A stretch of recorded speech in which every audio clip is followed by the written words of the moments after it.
ছয়টি পাপ করলে আল্লাহ ওই বান্দা বান্দির উপরে প্রচণ্ড রেগে যান। কি সেই ছয়টি পাপ যেগুলো আমরা হরহামেশাই করতে থাকি, নিত্যদিন করতে থাকি, পছন্দ করি, ভালোবাসি? এই রাগগুলোর কথা, এই বিষয়ে কথাগুলো শুনবেন এবং এগুলো থেকে বিরত থাকার চেষ্টা করবেন। আল্লাহ পাক যেই পাপগুলো করলে বান্দার উপরে রাগান্বিত হয়ে যান, গুসা করেন। মানুষের সব গুনাহের কারণে আল্লাহ রাগ করেন না। কিছু কিছু গুনাহ আছে, এই গুনাহের কারণে আল্লাহ রব্বুল আলামিন রাগ করেন।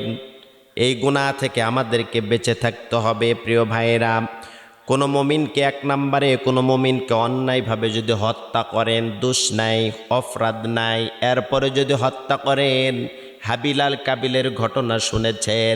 যতদিন পৃথিবীতে হত্যাযজ্ঞ চলবে, রক্তপাত হবে, হানাহানি হবে, জুলুম হবে, অন্যায় হবে, অবিচার হবে, সেখান থেকে কিন্তু একটা ভাগ তাদের আমলনামায় চলে যাবে। অন্যায় করে হাবিল কাবিলের যে ঘটনা আপনারা শুনেছেন, এক ভাই আর এক ভাইয়ের উপরে জুলুম করলো, অন্যায় করলো, ছোট্ট ঠুনকো বিষয় নিয়ে কিন্তু এক ভাই আর এক ভাইয়ের হত্যা করলো। যতদিন পৃথিবীতে হত্যাযজ্ঞ চলবে, ওই ভাইয়ের আমলনামায় কিন্তু গুনাহটা বাড়তেই থাকবে। এই জন্য আল্লাহ রব্বুল আলামিন ওই বান্দার উপরে বেশি রাগান্বিত হয়ে যান, ওই বান্দার উপরে বেশি ক্রোধ করেন, ওই বান্দার উপরে কোনো দয়া করেন না, মায়া করেন না। যেই বান্দা বান্দিগুলো অন্যায় করেন, কাউরে হত্যা করেন, কেউ ইচ্ছাকৃতভাবে কোনো মুমিনকে যদি হত্যা করে, তার শাস্তি হলো ডাইরেক্ট জাহান্নাম। সেখানে স্থায়ীভাবে থাকবে, সেখান থেকে আর সে বাহির হতে পারবে না। মানুষ কিছু গুনাহ করলে আবার জাহান্নাম থেকে জান্নাতে ট্রান্সফার করা হবে, সেখান থেকে আবার বিদায় নিয়ে জাহান্নামের ভিতর থেকে জান্নাতে জায়গা দেওয়া হবে। কিন্তু একজন আর একজনকে যদি হত্যা করে, জুলুম করে, নির্যাতন করে, তাহলে ওই ব্যক্তিকে চিরস্থায়ী জাহান্নামের ভিতরে আল্লাহ রেখে দিবেন। সূরা নিসার 93 নম্বর আয়াত। 2 নম্বরে চতুষ্পদ জন্তুর উপাসনা করা, আল্লাহকে সেজদা না দিয়ে গাছের পূজা, মাছের পূজা, এগুলো যখন কোনো বান্দা বান্দি করবে, হরহামেশাই এই পাপগুলো করবে, পার্থিব জীবনে তাদের উপরে তাদের রবের ক্রোধ এবং তাদের উপর লাঞ্ছনা আপাতিত হবেই। আর এভাবেই আমি মিথ্যা রচনাকারীদের প্রতিফল দিয়ে থাকি। সূরা আরাফের 152 নম্বর আয়াত। আল্লাহ গোলামি করা বাদ দিয়া গাছের পূজা, মাছের পূজা, অন্য মানুষের উপাসনা করা, মূর্তি পূজা করা, এগুলো যখন মানুষ হুমড়ি খেয়ে পড়বে, আল্লাহ রব্বুল আলামিন ওই বান্দা বান্দির উপরে প্রচণ্ড রেগে যান, কষ্ট পান। 3 নম্বরে হলো মা বাবাকে কষ্ট দেওয়া। বাবা মা যদি কষ্ট পান কোনো কারণে, তাহলে আল্লাহ রব্বুল আলামিন প্রচণ্ড রেগে যান।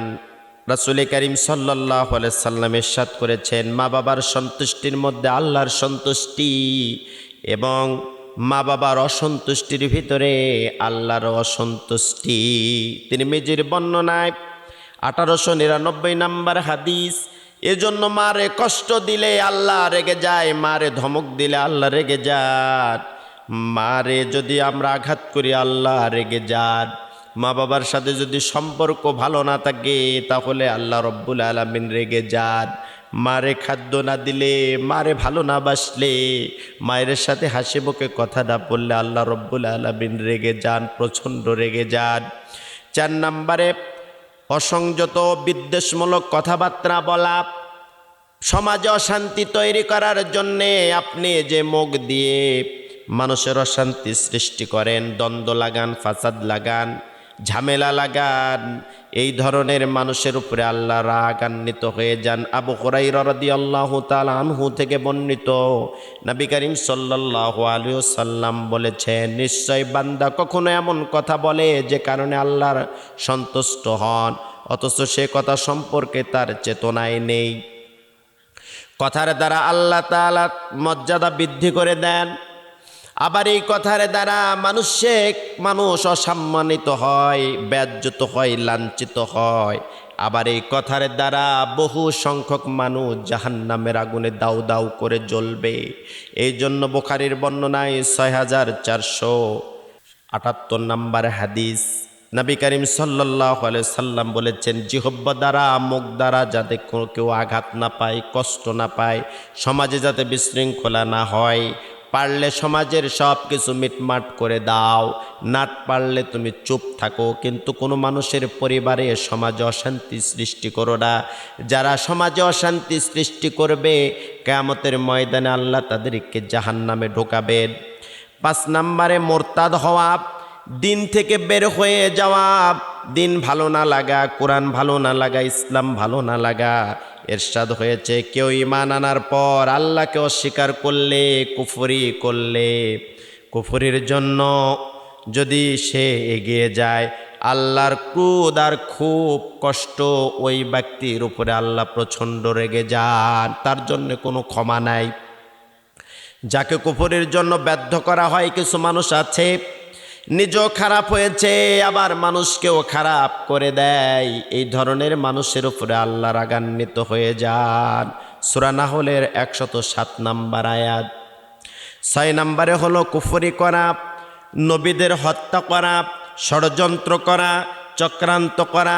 যেমন আবু জেহেল চক্রান্ত করেছিল নবীর উপরে, নমরুদ চক্রান্ত করেছিল হজরতে ইব্রাহিম আলাইহিস সালামের উপরে, এরপরে প্রত্যেকটা নবী রাসূলের উপরে ফেরাউন যেমন অশান্তি তৈরি করেছিল, চক্রান্ত ষড়যন্ত্র করেছিল মূসা নবীর উপরে। এই চক্রান্ত ষড়যন্ত্র যদি আজও এখনও কেউ করে, তাহলে আল্লাহ রব্বুল আলামিন ওই ব্যক্তির উপরে প্রচণ্ড রেগে থাকেন, লাঞ্ছিত করেন, বঞ্চিত করেন, অপমানিত করেন। মৃত্যুর আগ মুহূর্তে হলেও সম্মানের মৃত্যু নিয়ে দুনিয়া থেকে বিদায় নিতে পারে না। নবীদের অন্যায়ভাবে যে হত্যা করেছে, সীমা লঙ্ঘন করার কারণে তাদের এই পরিণতি কিন্তু হয়েছে। ইতিপূর্বে নবীদের সাথে যারা বেয়াদবি করেছে, অন্যায়ভাবে হত্যা করেছে, জুলুম করেছে, কারো বাড়ি টয়লেট হয়েছে, কেউ পানিতে পড়ে মরেছে, কেউ জুতার বাড়ি খেয়ে মারা গেছে। এই জন্য সব সময়ের জন্য আলেমদের সাথে, মসজিদের সাথে, কোরআনের সাথে, নবীর আশেক হয়ে দুনিয়া থেকে বিদায় নেওয়ার চেষ্টা করবেন। সূরা বাকারার 61 নম্বর আয়াত। কখনো কোনো সময় নবীদের হত্যা করার ষড়যন্ত্র করবে না। আল উলামা ওয়ারিসাতুল আম্বিয়া, আলেমদের সাথে বেয়াদবি করা যাবে না। মসজিদ, ইসলাম ধর্ম নিয়ে বেয়াদবি করা যাবে না। কখনো আল্লাহ রাসূলকে নিয়ে কটূক্তি করা যাবে না, শব্দ চয়ন করা যাবে না। তাহলে মৃত্যুর আগ মুহূর্তে হলেও তোমার সম্মানের মৃত্যু হবে না, লাঞ্ছনার মৃত্যু হবে। এবং এই ভয়াবহ 6টি পাপ করার কারণে আল্লাহ সব সময়ের জন্য ওই বান্দাবান্দির উপরে রাগ, গুচ্ছা এবং অনেক বেশি রেগে থাকেন।